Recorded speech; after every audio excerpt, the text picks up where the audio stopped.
সম্মানিত গাইস, আসসালামু আলাইকুম। আলহামদুলিল্লাহ, আমার এই ভিডিওটি স্কিপ করবেন না, ভিডিওটি সম্পূর্ণটাই দেখবেন।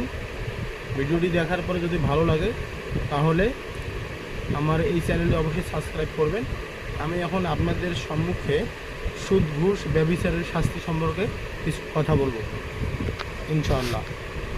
হযরত রাসূলুল্লাহ সাল্লাল্লাহু আলাইহি সাল্লামের অভ্যাস ছিল প্রত্যেক ফরজ নামাজ শেষে সাহাবীদের দিকে মুখ ফিরে বসতেন এবং কেউ কোনো স্বপ্ন দেখেছে কিনা বা কারো কোনো প্রয়োজন আছে কিনা জানতে চাইতেন। কেউ কোনো বিষয়ে জানতে চাইলে রাসূলুল্লাহ সাল্লাল্লাহু আলাইহি সাল্লাম তাকে যথাযথ উত্তর দিতেন। একদিন ফজর নামাজের পর সাহাবীদের দিকে মুখ করে নবী করিম সাল্লাল্লাহু আলাইহি সাল্লাম বললেন, কারো কিছু বলার আছে কিনা?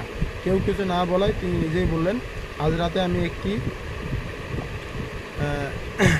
আমি একটি নবীদের স্বপ্ন সম্পূর্ণ সত্য, এতে বিন্দুমাত্র সন্দেহের অবকাশ নেই। আমি দেখলাম দুজন লোক এসে আমাকে হাত ধরে এক পবিত্র জায়গার দিকে নিয়ে চলল। কিছু দূর যাওয়ার পর দেখলাম এক ব্যক্তি উপবিষ্ট রয়েছে আর অপর ব্যক্তি তার পাশে দাঁড়িয়ে আছে। দাঁড়ানো ব্যক্তি একটি অস্ত্র দিয়ে উপবিষ্ট ব্যক্তির মস্তক ছিঁড়ছে। একবার মুখের একদিকে দিয়ে ওই অস্ত্র ঢুকায়ে মাথার পিছন পর্যন্ত কেটে ফেলে, আবার অপর দিক দিয়ে তদ্রূপ করে।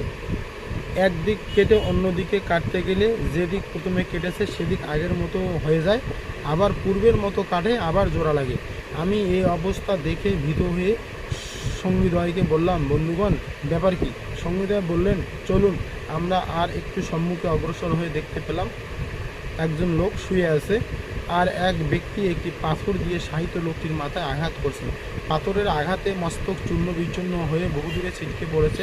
লোকটি নিক্ষিপ্ত পাথর কুড়িয়ে আনার আগেই বীরচূর্ণ মস্তক পূর্বের ন্যায় জোড়া লেগে যায়। সে ওই পাথর কুড়িয়ে এনে আবার মস্তককে আঘাত করে।